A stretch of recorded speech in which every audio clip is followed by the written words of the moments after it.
Hello everyone, welcome to Hindi voice. विदेश से आए उस लिफाफे को देखकर मुझे हैरानी हुई थी, क्योंकि मेरा अपना कोई ऐसा विदेश में नहीं रहता था जो मुझे चिट्ठी लिखता, लेकिन उस लिफाफे पर मेरा नाम पता लिखा था। इसका मतलब लिफाफा चाहे जिसने भी भेजा था, मेरे लिए ही भेजा गया था। लिफाफे पर भेजने वाले का नाम शहजाद मलिक लिखा था। दिमाग पर काफ़ी जोर दिया, फिर भी शहजाद मलिक नाम याद नहीं आया। उत्सुकतावश मैंने उसे खोला तो उसमें से 2 सुंदर फोटो निकले। उनमें से एक 2 नन्हे मुन्ने बच्चों की फोटो थी और दूसरी फोटो एक आदमी और एक औरत की थी। पहली नज़र में मैं उन्हें पहचान नहीं पाया। तस्वीरों के साथ एक चिट्ठी भी थी। मैंने सरसरी नज़र से उसे पढ़ा तो याद आया, अरे ये तो शादा ने भेजी है, लेकिन वो तो कुवैत में रहता है। कनाडा कब चला गया? शहजाद उर्फ शादा की फोटो देखकर मुझे उसका अतीत याद आने लगा। लगभग 12 साल पहले मैं उससे मियांवाली की मशहूर सेंट्रल जेल की काल कोठरी में मिला था, जहां वो एक खुकार अपराधी के रूप में बंद था। पूरी जेल में उसकी दहशत थी। जेल में कैदियों का मनोवैज्ञानिक इलाज भी किया जाता था। शादी के इलाज के लिए भी तमाम प्रयोग किए गए, लेकिन कोई फायदा नहीं हुआ। वह पहले की ही तरह झगड़ा फसाद करता रहा। उसके इस झगड़े फसाद से कैदी तो आतंकित रहते ही थे, जेल के कर्मचारी भी डरते थे। यही वजह थी कि उसे काल कोठरी में अकेला छोड़ दिया गया था। तन्हाई में रहते रहते वह इंसान से हैवान बन गया था। मैंने जेल का चार्ज संभाला तो उसके अहाते में गया। मुझे उसके पास जाते देख मेरे डिप्टी जेलर ने कहा, साहब यहीं से लौट चले, आगे जाना ठीक नहीं है। क्यों? जब यहाँ तक आ गया हूँ तो उन कैदियों से भी मिल लो। कहते हुए मैंने डिप्टी जेलर के साथ चल रहे अन्य कर्मचारियों की ओर देखा। सभी सहमे हुए थे। वे आपस में खुसुर पुसुर करने लगे। तभी उनमें से एक हवालदार ने कहा, सर उसमें शादा बंद है। शादा भी आदमी ही है, कोई खूंखार जानवर तो नहीं। ये कहकर मैं आगे बढ़ा तो साथ चल रहे स्टाफ को मजबूरन मेरे साथ चलना पड़ा। जैसे ही मैं अंदर पहुंचा, एक कोठरी से आवाज आई, ओए ओए, एक तरह से चेतावनी थी। इसका मतलब था जो भी हो यहाँ से वापस चले जाओ, वरना ठीक नहीं होगा। मैं बिना डरे आगे बढ़ता रहा। मेरे साथ लाठी लिए सिपाही भी थे। जब मैं शादा की कोठरी के सामने पहुंचा तो वह सख्त लहजे में बोला, तो ये है नया साहब, पहले ही दिन मुझसे टक्कर लेने आया है। मैं पुराना जेलर था। न जाने कितने बिगड़े हुए कैदियों से मेरा सामना हो चुका था। इसीलिए मैं मुस्कुराते हुए उसकी आंखों में आंखें डालकर बोला, नहीं शादे, मैं तुझसे टक्कर लेने नहीं, मिलने आया हूँ। मिलने आए हो? हा हा हा। शादा मेरी खिल्ली उड़ाने वाले अंदाज में हंसा। शादे, मैं तुमसे विस्तार से बातें करना चाहता हूँ। क्या तुम मेरे ऑफिस में आ सकते हो? साहब, बातें करने के लिए इन लाठियों की भी जरूरत पड़ती है क्या? बातचीत तो मुंह से होती है, लाठियों से नहीं। मैं समझ गया कि आदमी पढ़ा लिखा है, लेकिन हालात ने इसे जंगली बना दिया है। सच भी है, हालात आदमी को शैतान और शैतान को भला मानुष बना देते हैं। शायद ऐसे ही किसी हालात का मारा ये भी है। मैंने कहा, मैं तुमसे वादा करता हूँ कि ऑफिस में हम दोनों के अलावा तीसरा कोई नहीं होगा। इसके बाद मैंने अपने सफ़ेद बालों की ओर इशारा करके कहा, मैं तुम्हारे पिता के समान हूँ। पता नहीं क्यों पिता का नाम सुनकर उसके माथे पर बल पड़ गए। उसने कुछ कहना चाहा, लेकिन मेरी विनम्रता की वजह से वो चुप रह गया था। थोड़ी देर बाद वो मेरे ऑफिस में आया। ऑफिस में मैंने जिस शादे को देखा वो जेल में बंद शादे से एकदम अलग था। वो 24-25 साल का जवान लड़का था जो इस जेल में उम्र कैद की सजा काट रहा था।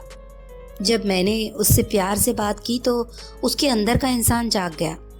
शादा ने जो बताया उसके अनुसार उसका बाप इलाके का नंबरदार था। काफ़ी ज़मीनें थी उसके पास।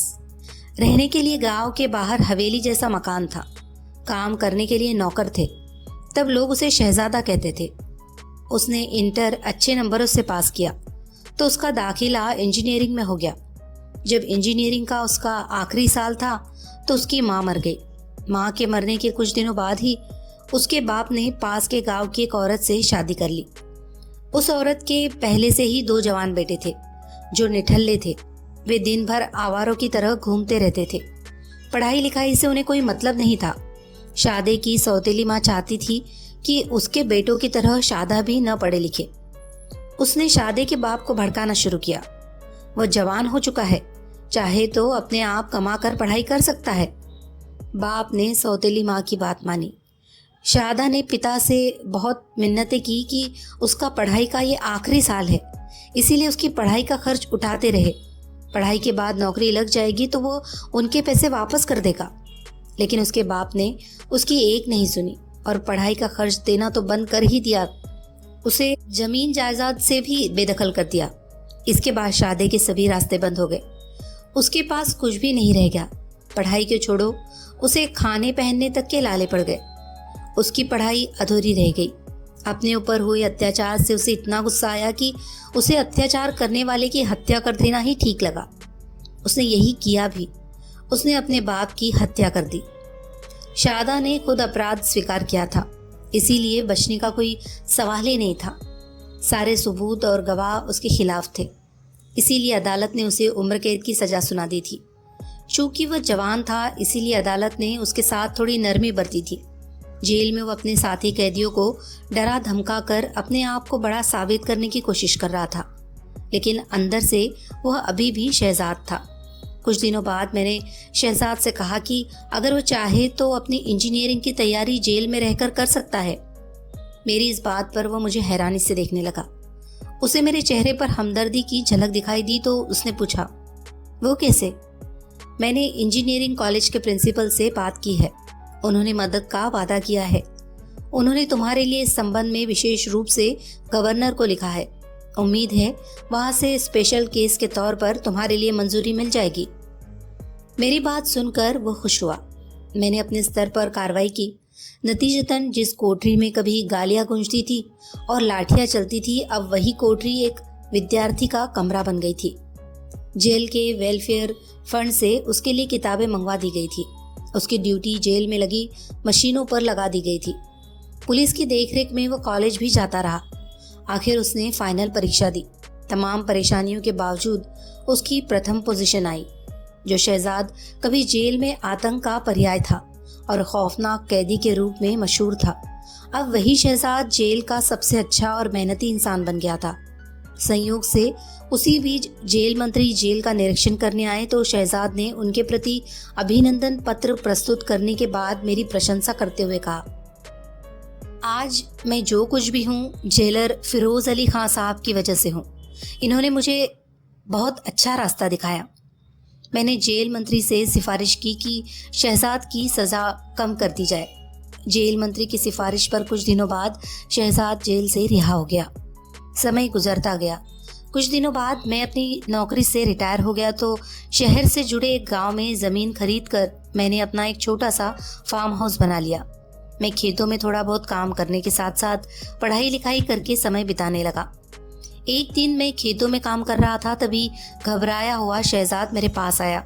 उसके चेहरे पर कोठरी वाले शादी की परछाइयाँ झलक रही थी। मैंने उसे बिठाकर पानी पिलाया। उसकी बात पूछा, समस्या क्या है जो तुम इतना घबराए हुए हो?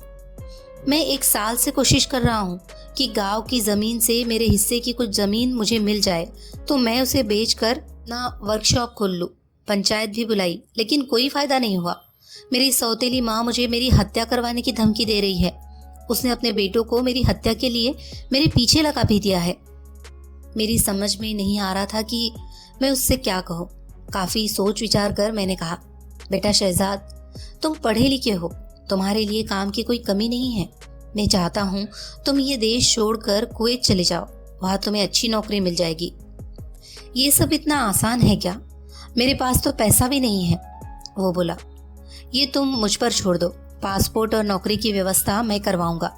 वहाँ जाने तक तुम किसी अच्छे वर्कशॉप में नौकरी करके अनुभव प्राप्त कर लो। मैंने शहजाद का पासपोर्ट अपने एक जानने वाले की मदद से बनवा दिया। कुवैत में मेरी जान पहचान के तमाम लोग थे। उनकी मदद से मैंने उसके लिए वहाँ नौकरी की व्यवस्था कर दी। शहजाद कुवैत चला गया। उसकी पढ़ाई, अनुभव और व्यवहार काम आया और उसे वहाँ एक अच्छी कंपनी में नौकरी मिल गई। कई सालों तक उसकी चिट्ठियाँ आती रही। उसने 2-3 बार ड्राफ्ट भी भेजे, लेकिन जब मैंने उसे डांट कर ड्राफ्ट भेजने से मना किया तो उसने ड्राफ्ट भेजने बंद कर दिए। उसने अपने आखिरी खत में लिखा था कि वह कुवैत में बहुत मज़े से है और अब शादी करने के बारे में सोच रहा है। इसके बाद शहजाद का कोई खत नहीं आया। जब खत आने बंद हो गए तो उसके बारे में कोई अता पता नहीं चला। आज आने वाला खत उसके जीवन का नया मोड़ था, जिसमें उसकी पत्नी और बच्चे भी शामिल थे। उसने लिखा था, सर जी, आपको शायद आपका सिरफिरा बेटा याद न हो, लेकिन मैं आपको हमेशा याद रखता हूँ। मेरी समझ में नहीं आता कि मैं आपके उपकारों का बदला कैसे चुकाऊं। अगर आप नहीं होते तो मैं आत्महत्या कर लेता या फिर किसी की हत्या करके फांसी चढ़ जाता। आपको जानकर खुशी होगी कि आपका यह बेटा कनाडा में इंजीनियर है और खूब मज़े की ज़िंदगी जी रहा है। उसने आगे लिखा था, कुवैत में मैंने एक पाकिस्तानी लड़की से शादी कर ली थी। उसके बाद मैं कनाडा आ गया था। मेरे दोनों बच्चे स्कूल जाते हैं, जिनकी फ़ोटो आपको भेज रहा हूँ। ये आपके पोता पोती है। दूसरी फ़ोटो मेरी और मेरी पत्नी की है। हम भले ही कनाडा में रहते हैं, लेकिन मैं मियांवाली का रहने वाला हूँ, इसीलिए घर के बाहर भी मियांवाली हाउस लिखवा रखा है। हमारा रहन सहन भी अपने देश जैसा ही है। हम विदेशी रंग में नहीं रंगे हैं। मैंने अपनी पत्नी को भी आपके बारे में सब बता दिया है। वह आपके बारे में जानकर बहुत खुश हुई और अपने ससुर से मिलने के लिए बेचैन है। इसीलिए अब मेरी आपसे एक विनती है, जिसे आप ठुकराएंगे नहीं। आप कनाडा आ जाइए। यहाँ आपकी बहू और बच्चे आपका इंतज़ार कर रहे हैं। मैंने आपके टिकट और वीज़ा का इंतज़ाम कर दिया है। कुछ दिनों में भी आपको मिल जाएंगे। यह आपकी मोहब्बत का कर्ज है। खत का जवाब ज़रूर देंगे। खत पढ़कर मैं सोचने लगा कि हालात आदमी को शैतान को भला मानुष बना देते हैं। इस सब का सबसे बड़ा उदाहरण शहजाद है। कुछ दिनों बाद मैं कनाडा की यात्रा पर था। पूरे रास्ते में शहजाद, बहू और बच्चों के बारे में सोचता रहा, क्योंकि पूरी ज़िंदगी आखिरी दिनों में यह मेरे लिए कुदरत का दिया इनाम था, जिसके लिए मैं सारी ज़िंदगी तरसता रहा था। इसकी वजह यह थी कि मैंने शादी नहीं की थी। आप सुन रहे थे SM खान की कहानी अगर आपको पसंद आई हो तो प्लीज़ इसे लाइक करें, शेयर करें और कमेंट करें, और हमारे चैनल को सब्सक्राइब भी कर लीजिए। धन्यवाद।